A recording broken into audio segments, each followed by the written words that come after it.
with Artemis and Kim, and I think that we're going to get 3 perspectives out of this portfolio. One, and also thank you very much for coming. Can we go on the horn real quick and everybody?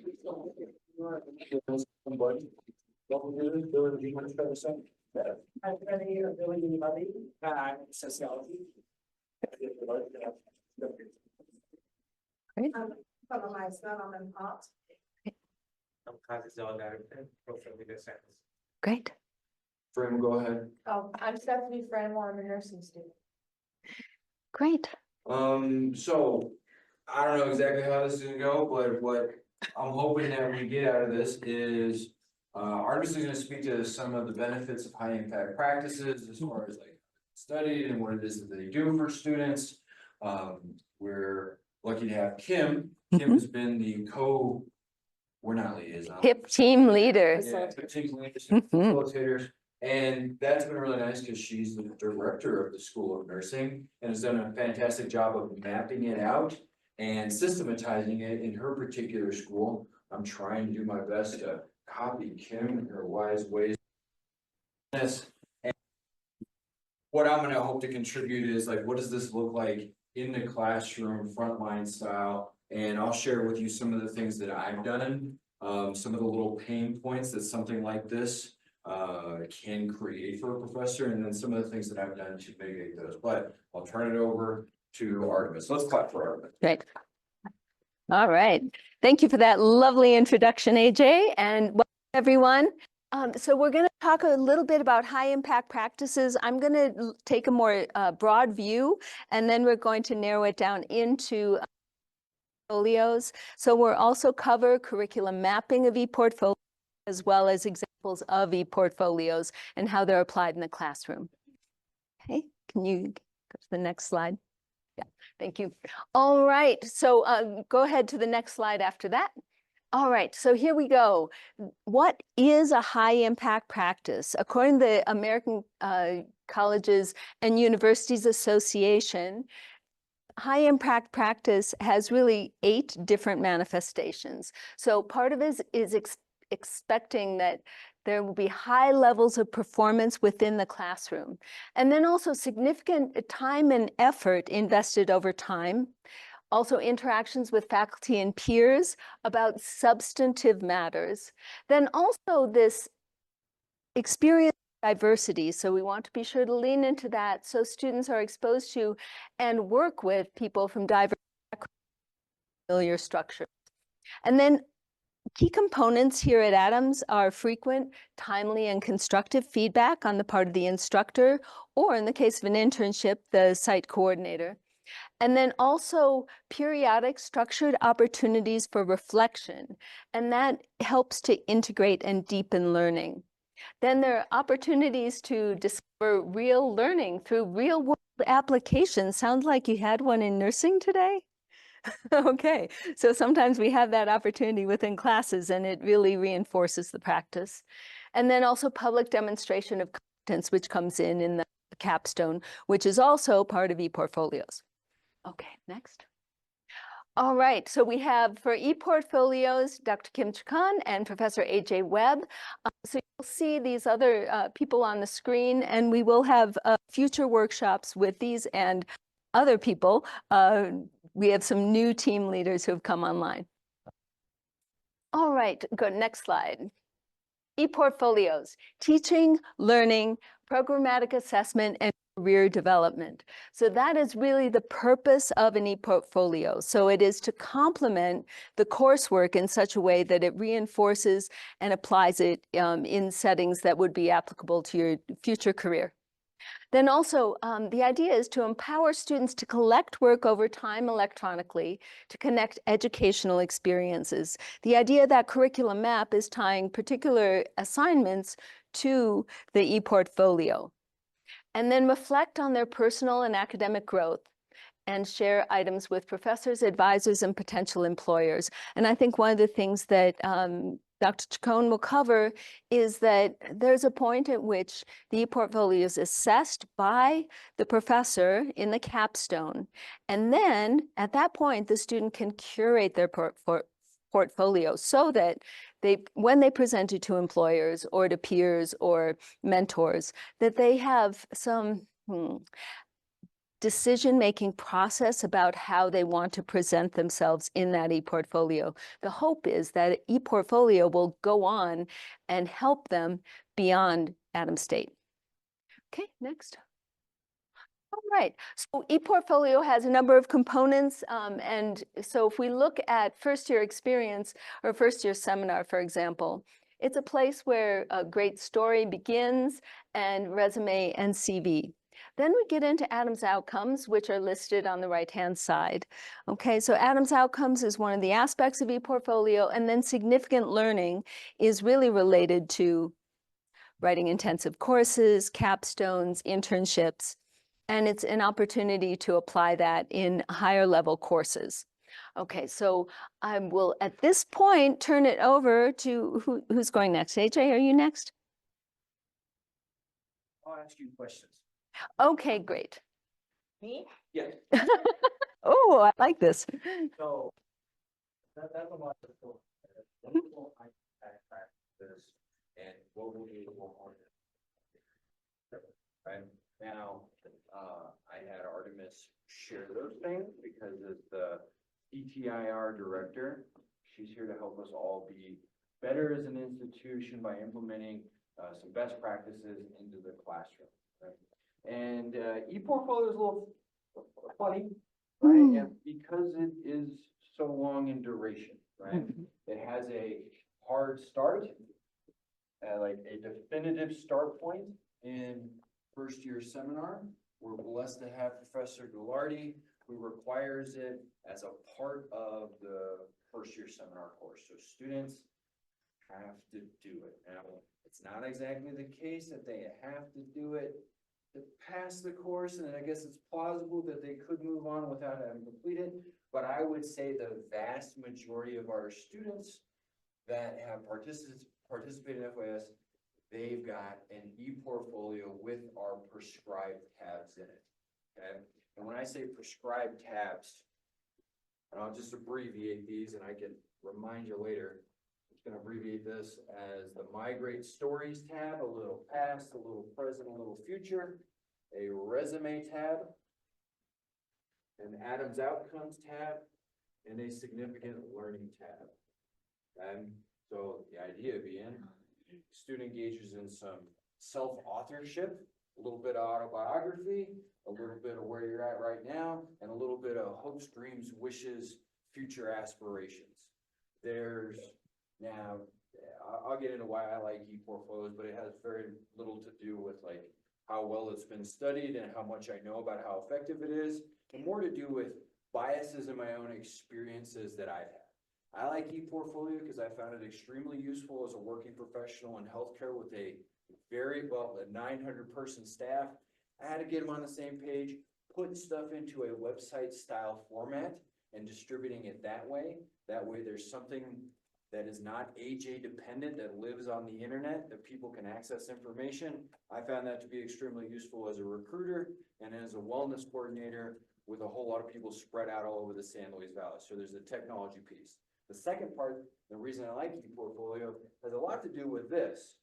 I participated in a online self-paced program called the Self-Authoring Suite. And you did an autobiography.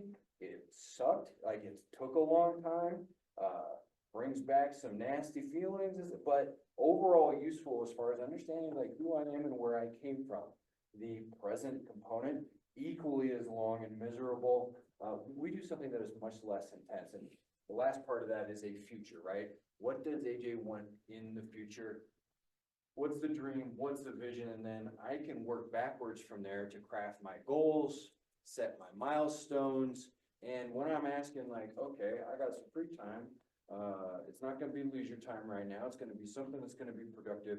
What could I be doing? And I found those two experiences, working in obscure jobs and big spread out staffs and participating in self-authorship to be useful for me personally, right? However, there seems to be a decent amount of evidence that this is also good as a practice for students. And I think, I don't know the study, but that self-authorship program that I participated in was studied in Canadian minority groups. And what they found was by going through that exercise of past, present, future, and setting goals, they were more likely to continue because they added some structure. I don't have the details of that study, so I could be totally wrong, right? The resume, that's relatively self-explanatory, right? Like, what is it that you have accomplished in regards to your education, your work experience, your knowledge, skills, and abilities that you would like to let grad schools know, that you would like to let possible employers know, and also just gives you a good excuse to hone that thing over time. Adams outcomes, these are learning demonstrations that apply to the 4 areas that are posted in the vast majority of all of our classrooms. And then the significant learning is specific to that student's chosen course of study. So nursing specific stuff probably lands in to that significant learning tab. My healthcare administration students, that's where they put stuff in there about healthcare policy and quality management in healthcare. Frame, what else do we do? Public and population health, right? So something specific to that. So you have these 4 areas. This one talks about the student. They get to tell their great story right here and paint a picture what the future looks like, list out education, other accomplishments, experiences, then learning demonstrations that align with our Adams outcomes, our overall general ed goals, and then program goals for whatever their particular course of study is, okay? And so that's a lot too, right? Now with the hard start point, we're in a good position to get this going. We've also got a hard end point. This is a graduation requirement. And it seems like, based off our last retreat, that the capstone high impact practice group is really leaning into saying, hey, let's take this ePortfolio that students have already started, they've been working on, and let's look at that as a way to say, hey, student, what'd you learn in college? I don't know, let me check my notes. And you can consult your ePortfolio. And that's one of the reasons that Koo and their infinite wisdom around high impact practices describe the ePortfolio as a meta hip, right? It pulls from all the other different hips, lets the students demonstrate, make their learning visible, synthesize, reflect, and do a whole bunch of other fancy academic type things.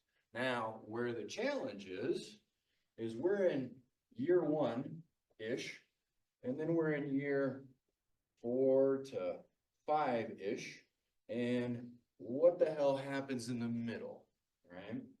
And it could be the case that a student, well, at least my experience was in working with Zena Boozer, who does the capstone in the School of Business, about 4, maybe 5 semesters ago.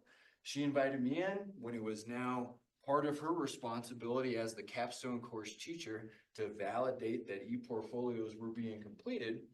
She said, hey, Webster, I know you've been working on this. Why don't you come into my class?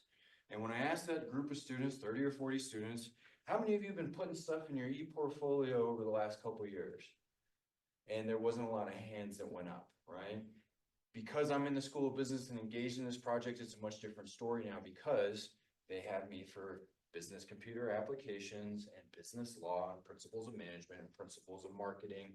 And so just out of luck in the School of Business, we've got some of this sorted out because I'm the teacher, right? But if it's individual dependent, it's not a great system, right? So in order to start figuring that out, right, and just take it from like, this is just chance and good fortune and individual dependent, let's look at systematizing it. So I started working with Dr. Chacon and we started developing,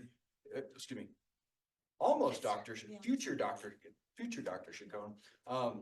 We started to work to map the curriculum and say, hey, this is the course of study over these many years. And we didn't really go over years. What we do is we listed out all the core classes, all the emphasis classes.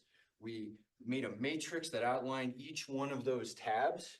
And we said, hey, what are the good opportunities for touch points for the ePortfolio that students can do an assignment, and maybe instead of just doing the assignment, we can just have them chuck it into their ePortfolio. And what that looks like for me is, you're gonna see me in Business 120, you're also gonna do an Adams Outcomes assignment.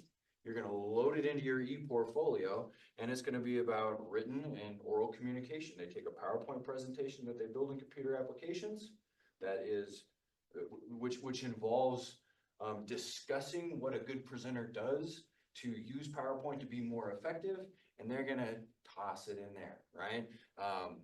Business law, they go under area 3. They do a case brief presentation where they say, we don't like how the monkeys, or PETA didn't like how the monkeys were being treated in Thailand, who were climbing the coconut trees and knocking down coconuts for Vita Coco. And in the court of public opinion, PETA wanted to get after them, and they sued this, and they go through and they unpack it from an ethical perspective, and that lands in area 3 of Adams Outcomes, social responsibility, which is a paraphrase. I don't think that's the exact word. So that's the challenging area. And my observation is that Dr. Chacon, being the director of the School of Nursing, has been the pace setter in mapping this out. So Kim, can you give us the school/director perspective and maybe share some of the stuff that you have there? Thank you, AJ.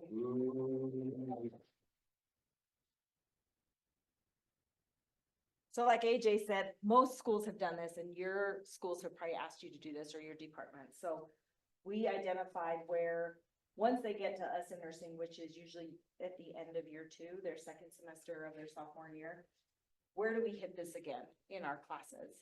Because my great story, although it started in first year seminar, it changes over time, right? Like their future changes, where their present is changes, all those things change.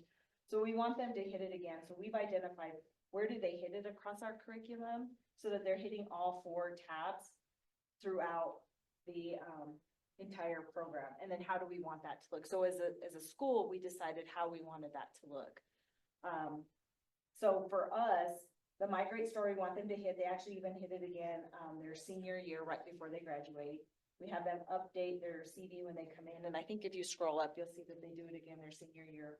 Right when they finish, we want them to finish it up, shore it up, because they're getting ready to graduate.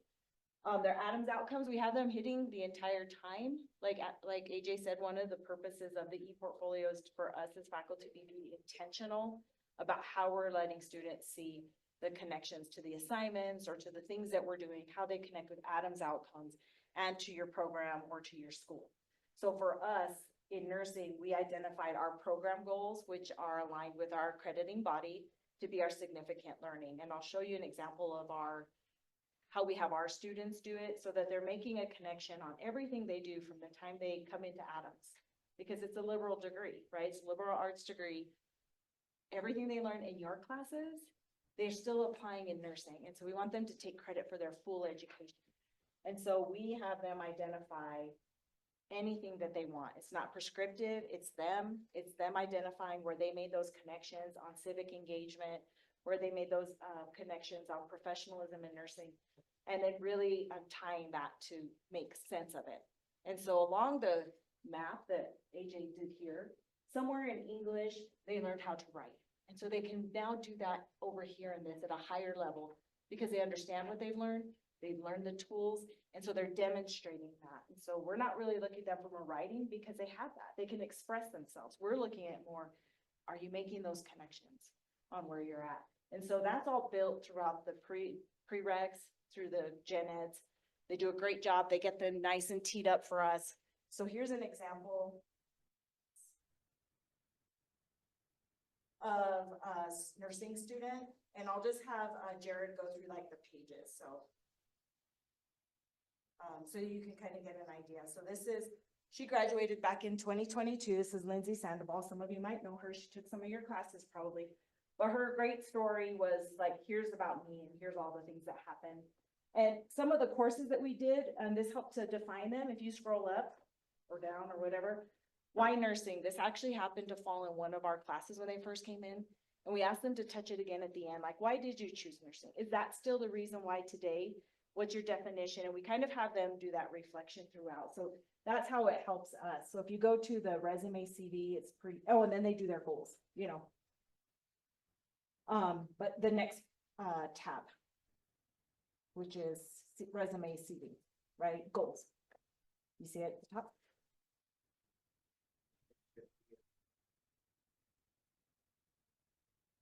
No, it's still on that Wix page that you were on.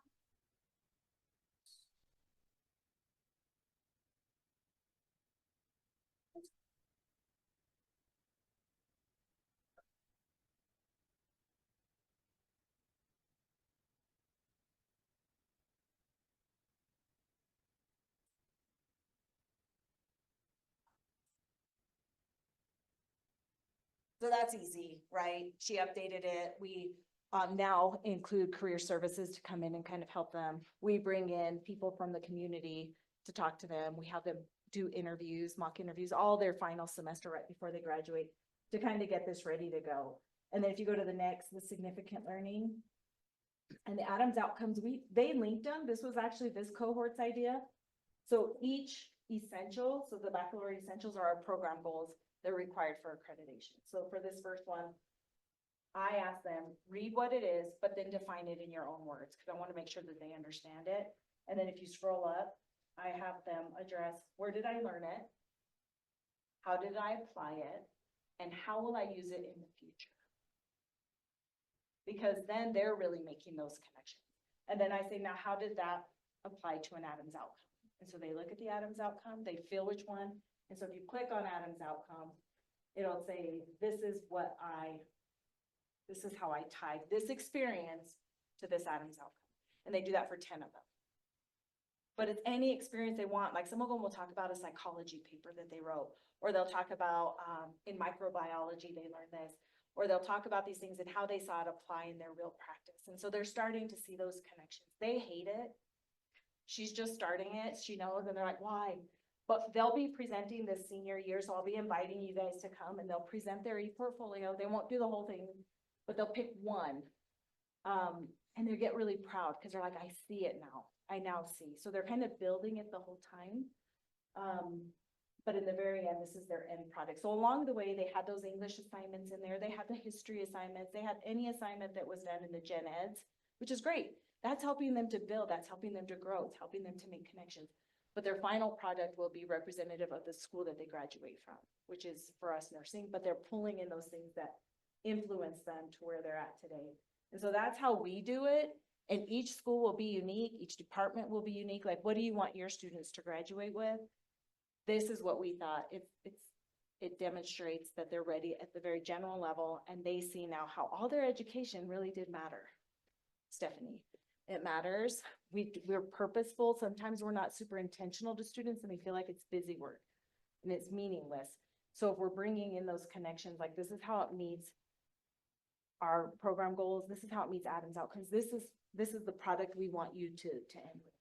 So that's how we do it in ours. And then I'll just show you one more because we really encourage our students. Is that ePortfolio? Yeah. We encourage them to use this post-graduation. So you could just go across the top two. So this gal used her. So if you just go to like the view, you could see it bigger, like up at the top where the undo and redo right next to that's the very top. Yep. So she used it as part of her resume. So she used it, and so she did her experience at the top, and she has all her skills, references, everything that she does, and I encourage them to keep them updated. Her education, so you'll see here, these are her education, her professional goals, and achievements. I want to say, like, these are the things. So if you scroll down, I think she was big in asthma, so she put all that stuff in, her thank you stuff, and she attached this with her resume when she applied places. So she still used the ePortfolio, but she revamped it. She didn't send her Adams outcome, but all of that helped to build her to this now, professional, nursing professional. So we encourage them to use it and keep it alive, because we often forget what we do. You guys know this, you do retention folders. You're like, what did I do last semester? I don't even remember. This is just so lovely because it helps them to remember what it is that they've done, so they can really keep that portfolio going all the time. So that's how we use it in nursing. Sometimes we're like, oh, that assignment didn't really work, but in the end, this is the polished look. But along the way, the stuff that they put in there is helping them to kind of see this bigger picture. That's our intent. Do we kind of do it okay like that? Yeah. Good that. Do you guys have any questions about It is though, like from a student perspective, the fact that like every semester or even like once a year, like having to be told like, hey, go look at your portfolio, go do this. Or like if you like join a club or you become Yeah. a tutor or like you add things to your life that have some sort of sentimental value while you're in college, just make it that much more of a reason to like go back and look at it. question? They making the profiles public so that they can share it with the recruiters afterwards? Share it with the, With the recruiters? Yeah, yeah. And it depends, like, so she did, and she landed, 2 jobs. One big one in Texas, I'm trying to remember the name of the hospital because they said it was hard to get into, but she feels like good gave it to her. And she actually ended up going to Oahu in Hawaii, so that's where she went, but she feels like that gave her the little, you know, like, have you ever watched Legally Blonde and the scented paper? There you go, there's your scented paper. Where do you guys post these like ePortfolios? I see this one is on like Google Sites. Yeah, she moved it over, but we do them all on Wix. That's Adam's platform. But when Okay. she graduated, she was like, I'm gonna update my portfolio, but this is how she sent it. So Adam State has something that can benefit the student. Yeah. Where they can put it. Yeah, we require Wix, so if they do, FYS, that's where they start, but if we have some transfer students who just come in to nursing because they were somewhere else. In our very first class, we're like, build a Wix. If you already have one, update it. If you don't have one, we're gonna start you here, and we just kind of go from there. It's fun. I really like it. And they like it later. They don't like it right away, and it's okay. I tell them, you'll be fine. In the end, you're gonna like it. Right now, you don't like it. It's, yes, yeah. So at the very end, like who is the person who evaluates it? And is it like, this is complete, yes or no, or is there like a more contextual rubric? Like, So we're in the process of the rubric. And for nursing, this is what we're gonna do. So one, these assignments are graded along the way. So we're not gonna grade them again. okay, Now it's gonna be, do we, as a group of faculty, like the way this looks and represents our students and our school? Yes, no. If not, what tweaks do we need to make? But we won't, it's a yes, no for the student. Yep, they haven't graduated. okay, But how does it look for us? Like, maybe they're spelling errors and they never went back and fixed it. Then we need to go back and fix how we do that. And AJ has a way he does that with his students. I steer mine by, you're gonna be presenting to the entire ASU community. I highly suggest you go back and look at my comments and fix that spelling. You know, like, Uh-huh. that's what I say, you know, but, Yeah, so it's not just your work being turned into your teacher in this Yeah. silo and this time. You could get off right? that one. Like, this is going to be public and other professors, right? And I don't have any evidence that supports that they ramp up their initiative. But they might. Because it's not just, because my experience has been, okay, you're gonna give a presentation at the end of the year to AJ. Seems like it goes a little bit different when you're gonna give a presentation at the end of the year to 3 people from the hospital that work in marketing. And you're gonna give your marketing project presentation to them. And maybe they'll give, you know, there's just a whole bunch of other stuff, but it seems like the idea that it's not just gonna be, all right, I'll give you a hunk of shit and we're gonna call it a day. Goes from like, I'm gonna invest a little bit more time and energy. Don't have data to support that. But that seems to be the report from students, like, that's been my experience with it. Yeah, more questions for you? I just wanted to add that it's my understanding there is a free platform on Wix. And then depending on the amount of data, then it would be a paid. We do not encourage them to subscription. But it goes up to about 500 megabytes. I think that's the free limit. So that does come up if you're uploading lots of images or videos or podcasts or something like that, you might hit that paywall. But the idea is that the ePortfolio is streamlined enough that it should contain all of the work on the free platform. And I know we talked about the capstone capturing it all, like, and that can look different for each school, and we're not at all prescriptive. We just thought the capstone kind of ends some programs. It doesn't for ours per se, like we have an internship versus a capstone. Our capstone is their undergraduate research type projects. And they might address it in one of their learning that I showed you, like with their program goals, but it's not where they display it all, but they could, if they were like, this really represented me here, here's my presentation and here's what it did, but it's not for us always displayed in, because it's really the students' work and what helped to grow them and what they believe made them this graduate from Adams State Nursing. And so that's kind of, we kind of let them with the guideline of, you have to have met these essentials somewhere along the line. And I'd also like to add that it should be the faculty member who is handling the capstone, who does that checkoff on the ePortfolio.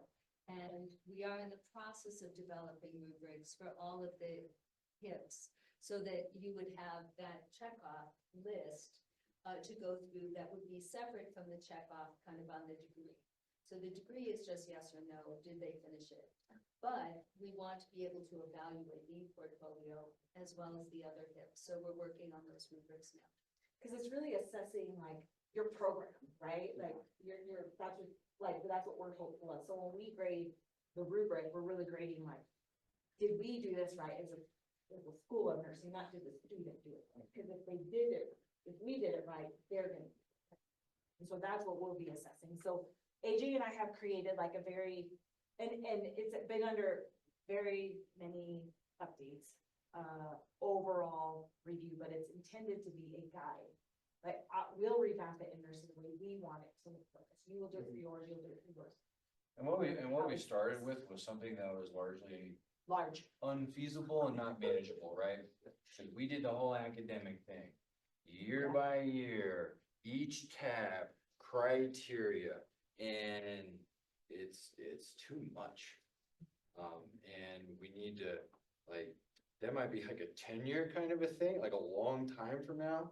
But we're gonna take it from someone's yes or no to a checklist. And I think like a pipe dream or a big, hairy, audacious goal would be the ePortfolio should reflect or should hold learning demonstrations in line with your program goals. I mean, it could be the case that we get this thing tightened up and dialed in to the point where, hey, how do you guys do your assessment? Oh, we look up graduating students' ePortfolios, and we can assess our program goals based off of these strategically placed assignments. I don't know how realistic that is, but we could aim for it, and if we come up short, it'll probably still be pretty good. Now, Artemis brought up a really good point, right?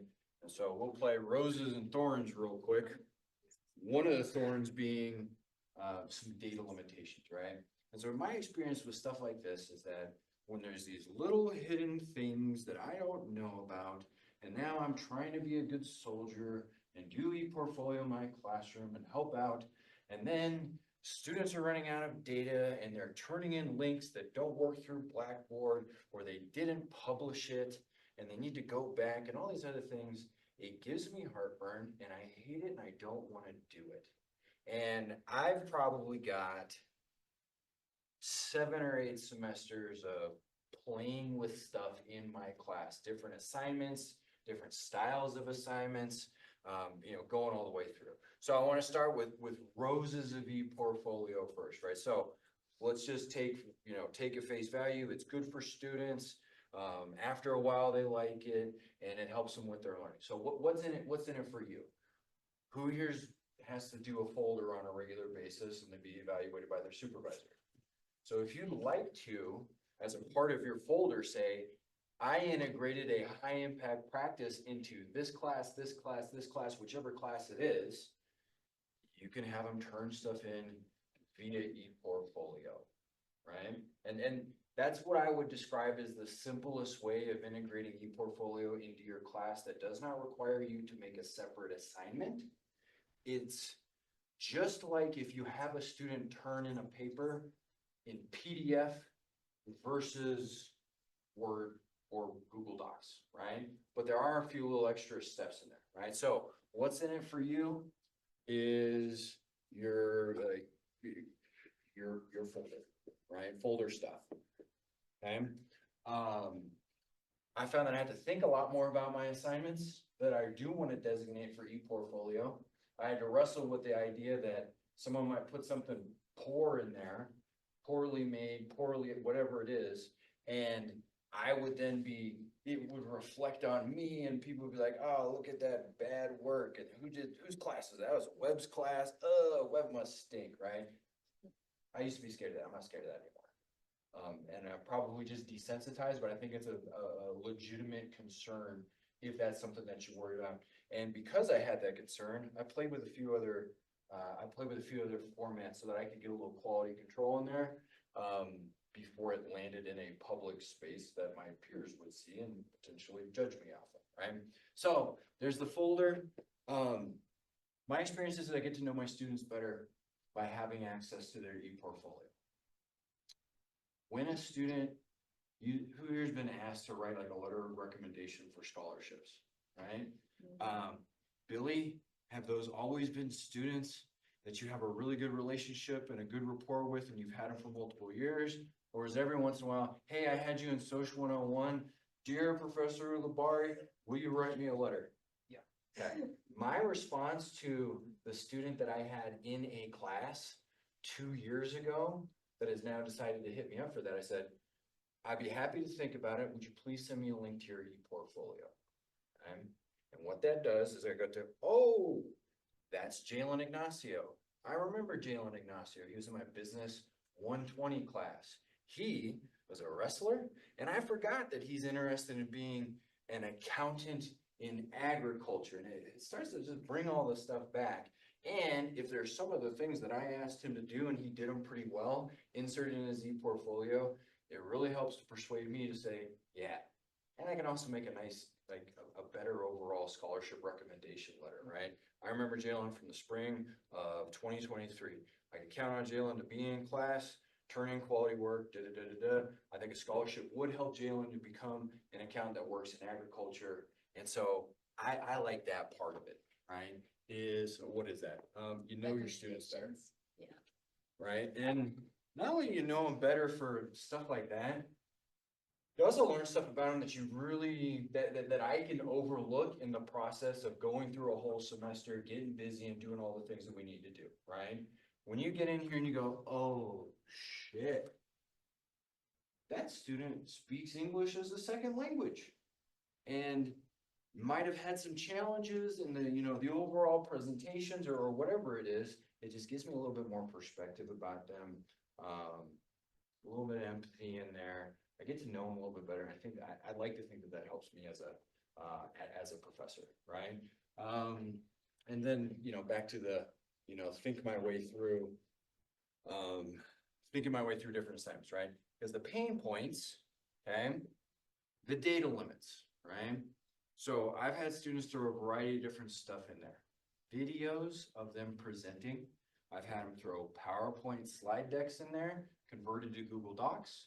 I've had them upload PDFs as links that take you to the PDFs. I've had them upload PDF viewers, these little widgets in there that show the whole PDF thing. It works really well for resumes, right? Those are all things that I had to YouTube like 55 things to figure out how to do it my own self and then give them instructions on how to do it, right? And these are things that I suspect that if I didn't have like the initiative slash incentive slash curiosity to go and like hammer these details out, and now they're like pretty second nature to me, they would keep me from doing something like this, right? And I wish I had this long list of all the instructions on how to do it. I really just have some examples and leave it out there. Like if you ever want my help in helping you make your assignment, what I describe as ePortfolio friendly, let me know, right? Now, examples, right? What I would describe as like the simplest way, kind of that, you turn it in as a PDF versus a doc, really is saying, hey, students, you're gonna finish this paper, you're gonna finish this project, you're gonna finish this slide deck. How I'm going to grade it is, you will put it into your ePortfolio, here's where you're going to put it. And it kind of depends, like my lower division classes, I'll be highly prescriptive, right? Like Biz 120, I'm gonna tell you this is going under area 2 in your Adams Outcomes tab. 400 level healthcare policy, like if you want to put that in your resume and goals because you want to influence health policy, like I'm down with that. I'm open-minded about it, right? But for the most part, I'll be prescriptive on where it is that I want it to go. And I'll say, hey, what you're gonna do, put your project, put your paper into your ePortfolio, here's where you're going to put it. Then what you need to do is publish that, get the link to your live site, and you are going to submit that into Blackboard. I will not grade a document. I will not grade a presentation, right? And so I'm just building in there, basically forcing them, being right?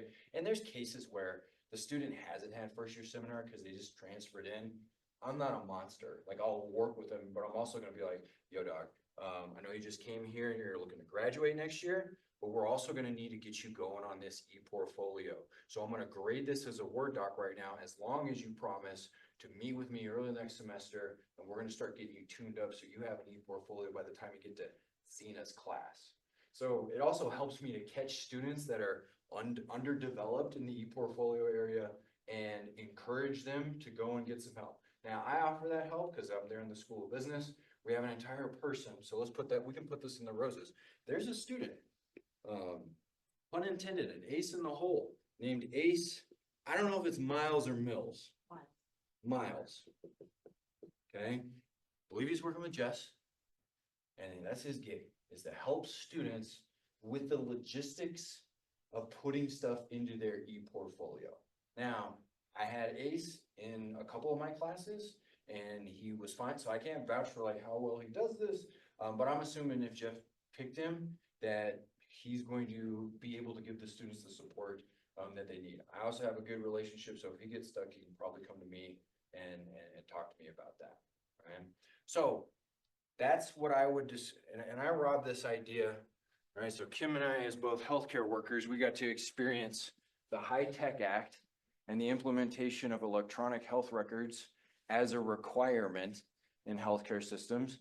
And that made some people grouchy, didn't it, Kim? Right? And the way we said, okay, healthcare in the United States, you're gonna have to use these electronic health records now. But that's kind of like saying, hey, everybody, you got to use Blackboard, and that could mean you put your syllabus in there, or it could mean you deliver your test, you collect your papers, you use Safe Assign, and you do all the other features associated with the learning management platform, right?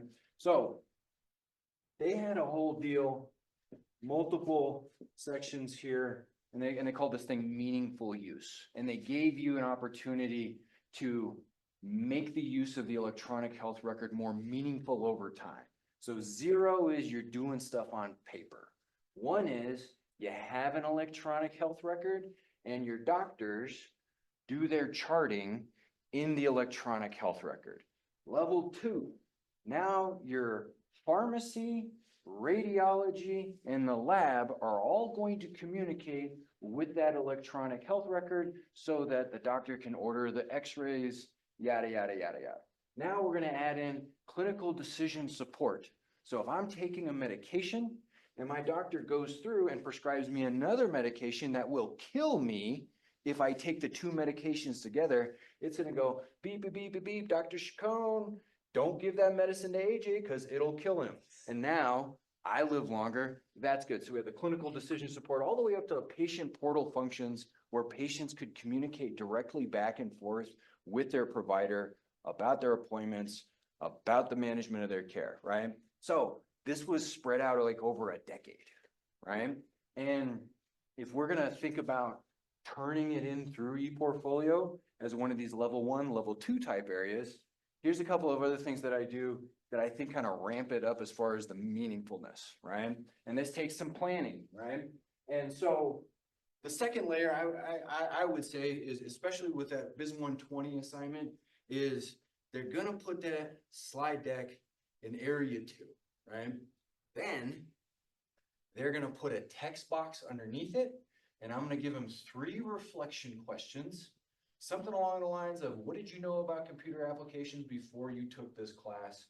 And I don't do this in every single class, but when I'm feeling fancy, I'll have them in the instructions of the assignment, look at the course learning objectives and explain to me, did any of the assignments or did this specific assignment change how you thought about this particular learning objective? Right? So it's like kind of rewinding all the way back to syllabus day one and what we're here to do and saying, okay, we did this healthcare policy presentation. How does it influence the way that you interpret health policy and right? So that's real simple. Turn it into your ePortfolio, have a reflection-based text box.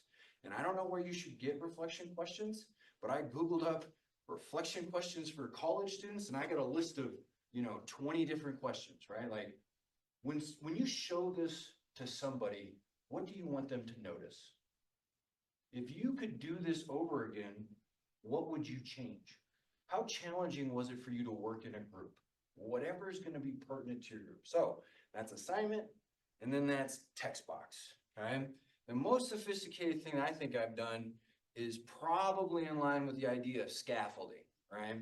So in a class I teach called Trends and Issues in Healthcare, students in the first half of the semester are responsible for writing a report basically on a health condition or a population of people and the health conditions that affect them or a geographic region and the health issues in that particular area, right? So they've gotten the opportunity to write this paper, answer my questions, tell me all about it. Second part of the semester, they then take that paper, they develop it into a presentation, and they're graded not only in the presentation that they do and like some different criteria, but they're graded on whether or not they integrated my feedback, right? I think you need to look at some different sources about the epidemiology of this disease. How about the CDC? And then when it comes time to presentation time, they're citing the CDC. I'm happy they get the grade for integrating the feedback. And I think the next thing I'll do is see if I can get some peer feedback in there. And then I've now had like 2 spot checks where I get to say, okay, this is what's going on here. I really like what you did here. This is what I think you should look into a little bit more. They refine it, they give the presentation, and now they can take something like a recorded presentation of them giving that, and now they can throw that in their ePortfolio. And I've gotten a couple of opportunities to give them some feedback. Hopefully they integrate some of the feedback, and if they don't, they lose some points, right? Those last 2 are a little bit harder because they become separate assignments that eat up some of your point space, right? Where the first one is, you don't have to change anything, just how they turn it in. The second one, you're gonna have to allocate some points. Like the I do a 1,000-point class for business computer application. ePortfolio activity eats up like 50 of those points, right? So it's not super significant. Different story in the students that are completing healthcare policy for me this semester, right? That's probably gonna be 20% of their grade is their final comparison between the United States healthcare system and another country. What would be useful to take and implement, and what is superior / good enough in the US healthcare system, right? So that's like the thinking part, which is beneficial for me to like, okay, how can I weave this all together? Does anybody have any questions on that stuff? Yeah, I was about to say we should head to questions, but I'd also like to pull up the ePortfolio template so you have a chance to see that if you can put that up, Jared. So this is just the template, and we saw the example of Kim's that was filled in. And so the idea is that the first course is going to be first year experience because it includes my great story and usually a resume. And then in the middle, you have the Adams outcomes in significant learning. They might touch back onto the resume later on in the course, or in the curriculum, I should say. So for example, so Annalisa, in your professional class, that senior year that Mary teaches, do they do resume in that? So I teach one of those 2 seminars and yes, they do resume. When they get to Mary's class, they do resume and CV. Great. Yeah, so you might see it not only in that first year seminar, but you'll also see it later on. And then the significant learning is probably going to be the capstone. And so the number of courses you have in between is really up to the department. I would encourage you not to have lots of courses in there. The idea is really you have the beginning, and then you have the capstone, and then in between you have several courses that you develop an assignment that goes into ePortfolio. I will say I printed a 36-page syllabus, ePortfolio map for one major. Okay, so we don't need that. We really need the idea of, you know, the beginning, the end, and then several courses in between. Because, you know, the other thing is that it's the person at the end who needs to check this as well. You know, so we want to be sure that we're being judicious and choosing assignments that are really examples, you know, the best examples. And then I think the other thing that Kim mentioned was the curation of the portfolio at the end. And so that once you get through the checklist, the rubric for the faculty member in capstone, at that point, then the student can self-select. What do I really want to keep on there after graduation? Yeah, questions? I feel like it's really the student's portfolio, not ours. They So should- what do they they should want to drive us. represent and how are we helping guide them through our assignments to, you know, develop that end product that they want to be, that we want them to be. So I don't, yeah, it's them. They're like, can I do it like this? It's yours. Do what you want. It's totally fine. We're gonna correct you and we're gonna help guide you because when that end product is, we want it to look nice, you know? So, but it's their portfolio, it's not ours. We're just helping them along the way. We're just here to guide them and help them to develop and to see where they're growing. And we give them some assignments to kind of make them grow, you know? But it's theirs, it's not ours. And that's what I always tell them, it's yours. How do you want it to look? And so that's why we didn't talk about that here, but that self-authorship and like, how do they make sure that they're representing themselves in a manner that when it goes public, that's how they want it to be. And so, but it's theirs. Yeah, not ours. It doesn't have to look a certain way to make me happy. And I tell them that. Sometimes my brain doesn't work the way theirs does, so I have to like read it, you know, a certain way, but it's them and it's how they represent themselves. It's theirs. It's not ours.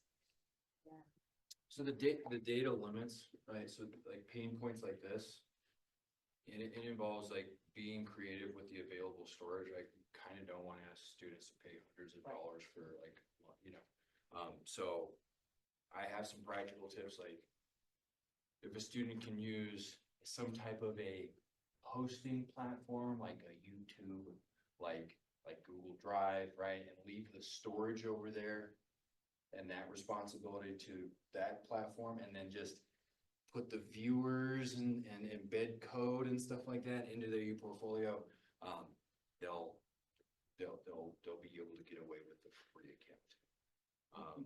And just little stuff like that. Wix is busy, right? If you can drag and drop, you can handle it, right? But there's a whole bunch of other, you know, distractions that kind of come with it, right?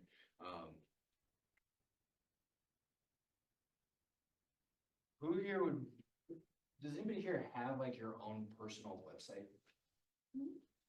Okay. Would anyone here be interested in a professional development where you get some time and some instruction to build your own ePortfolio that you totally have the choice to whether or not you ever want to publish it? Because Yeah. of this, the most I've probably learned about the little ticky-tack things came from building my own ePortfolio and putting in PDFs, and then something else new comes along that looks way better and I swap out the resume. So this is something that we've been considering as a professional development opportunity. Kim and I did something like this maybe the summer of 2022 or something like that, where we had 3 or 4 hours to get together, start hacking on it, build it. You can still end up doing whatever, but we kind of tried to follow the prescription of the United States. And then there's a couple things. One, get the new experience and skill of building like your own little personal website. But two, you get to upload stuff, images, and you get to go through that so that when you're asking students to do it, you get a little insight into how simple slash Oh, is that it? or complicated, that it is. So that's been something that we've been kicking around as an idea. So AJ said we did this and I'm like, where's my bio on